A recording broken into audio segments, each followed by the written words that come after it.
I need new music. This is the JJO Discover New Music Podcast.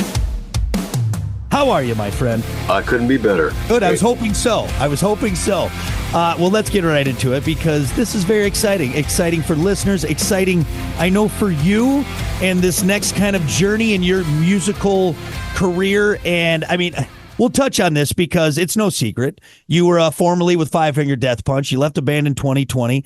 Now here we are, fast forward 4 years later, and a whole lot of craziness in between in the world. Your new band that you handpicked has officially dropped their new album. And I just want to know, is there maybe with this album a sense of finality, not in the future with your new band, but maybe in kind of where you were and all the work that you put in from 2020 and everything that went on, maybe some kind of like, here we are. This is what I was working for.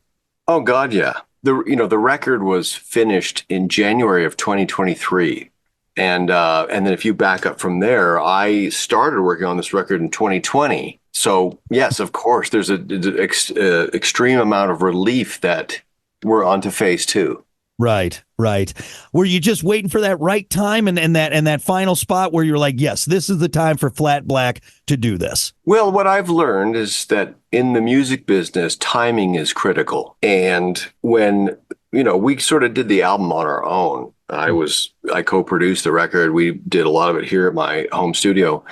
But when the record was finished, the next thing you want to do is go find your team. And for me, I got very fortunate and met a manager, an A-lister guy who said, "I love this. I want this. Where's your head at?" I said, "I love you. Let's just roll." And he's the president of a company called Shelter Group, which has, Fleetwood Mac and ZZ Top. And so from there, he's like, okay, well, I'm going to put together a link and we're going to shop your record and go get a deal.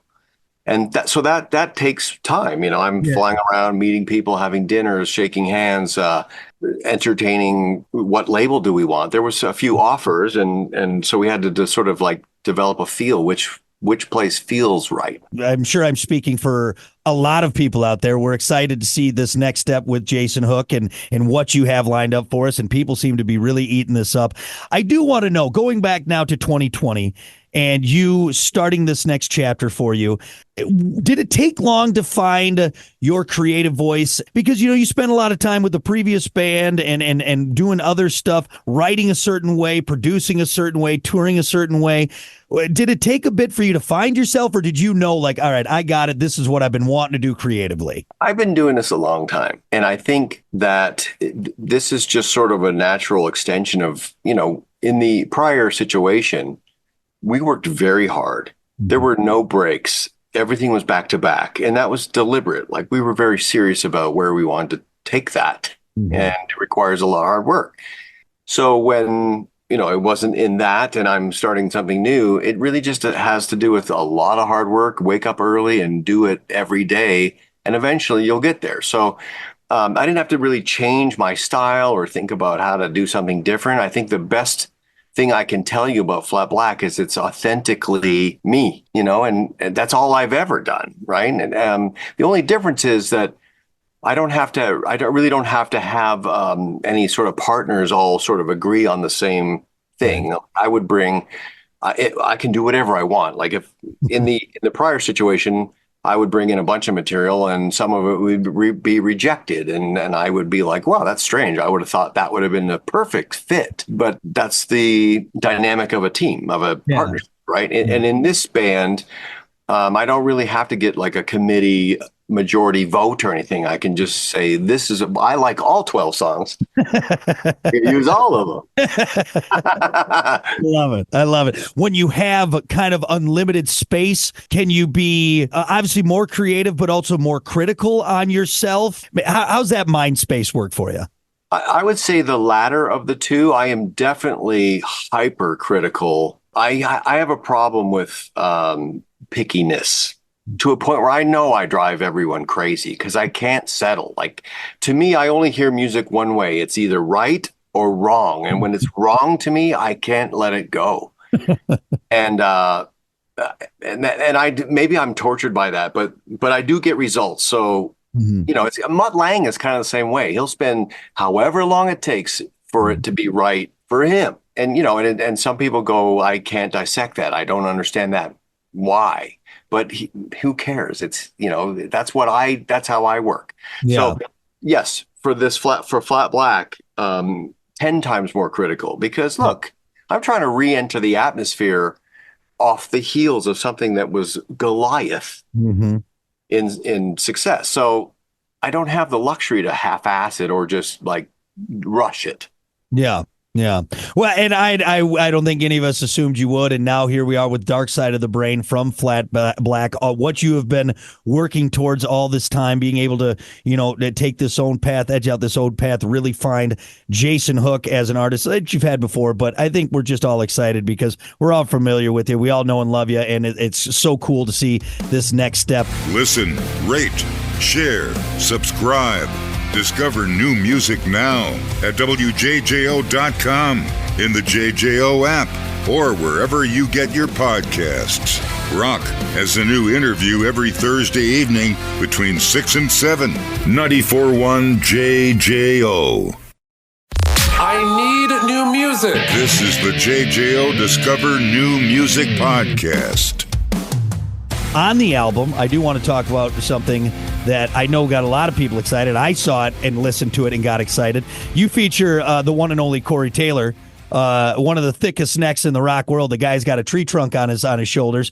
How'd you guys get hooked up? I'm sure you've known each other professionally, friends for a long time, but how'd you guys get hooked up to make that track happen? Which, by the way, is Nothing to Some is the track I'm referring to. Yeah. Well, Corey and I started a dialogue in 2020. I didn't know him that well, but I was working with his producer, Jay Rustin, in Los Angeles. Jay's a friend. I just went there to kick around some music for fun. And all of a sudden, Corey and I have a dialogue going back and forth. And he says, what's your plan? I said, well, my plan is I don't have anyone right now. It's just me. And I'm starting to build music. And the long-term plan is to put a band together. But I don't have anyone to work with. I'm just me. So he said, well, listen, why don't you send me everything you have? And if you need my help, I'll help you finish your songs. Nice. Which is awesome. Right. Right. So, I've said this 10,000 times, and I'm sure he's tired of hearing it, but I am forever grateful because he really turned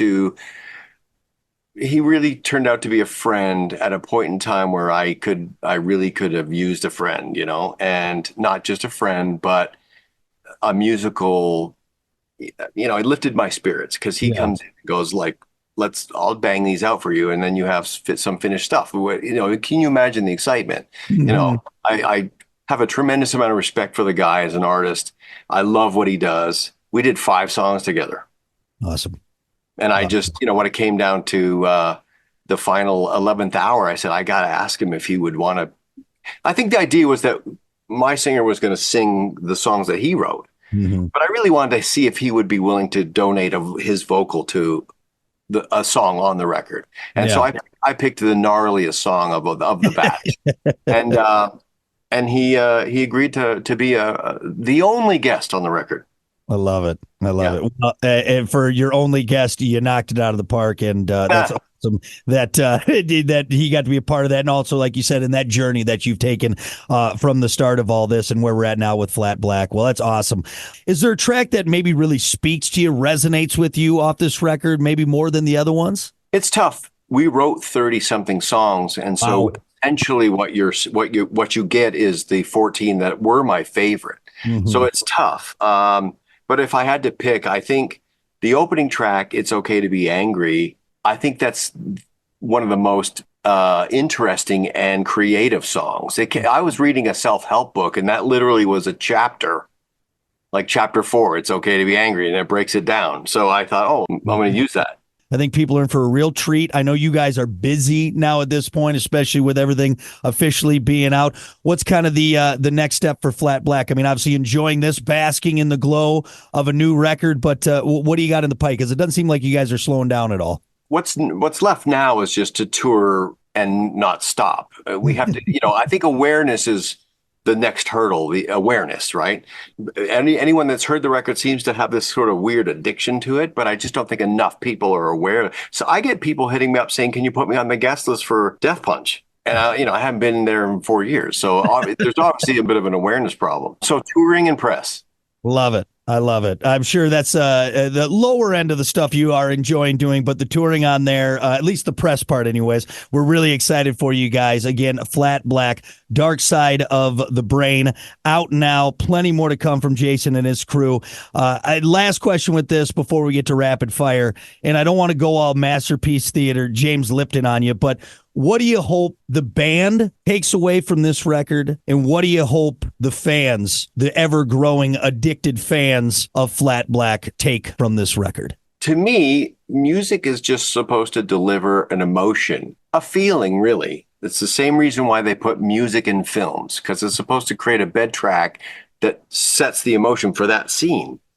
So to me, if they feel something from it, that's all I'm looking for. I do. So we all, it worked for me. So in a perfect world, you'd hope that it works for the listener. And so far, I think people are picking up on the different feelings that come from the songs, Well, I love it, man. Again, Dark Side of the Brain. Very excited for you, brother. The only thing I think we got to do now is get Rex some more tattoos.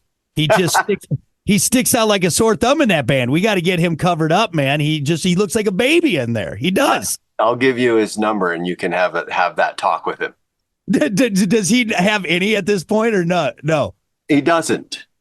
Oh my gosh. Oh, but the rest of us are like head to toe. So he's like, so if I get a little, I get a little something, it's really like now tattoos are so overdone that the only, you have to sort of almost book off 6 months and get the whole thing. Oh, just do it at once. That's right. So, all right. Well, we'll work on that so he fits in with the rest of the band. Obviously, musically, he's top notch, but we got to get him inked up, man. We got to get him inked up. All right. Again, Dark Side of the Brain, Flat Black, out now. Let's do, now that the important stuff's out of the way, let's do rapid fire, and we'll get you on your way. No wrong answers.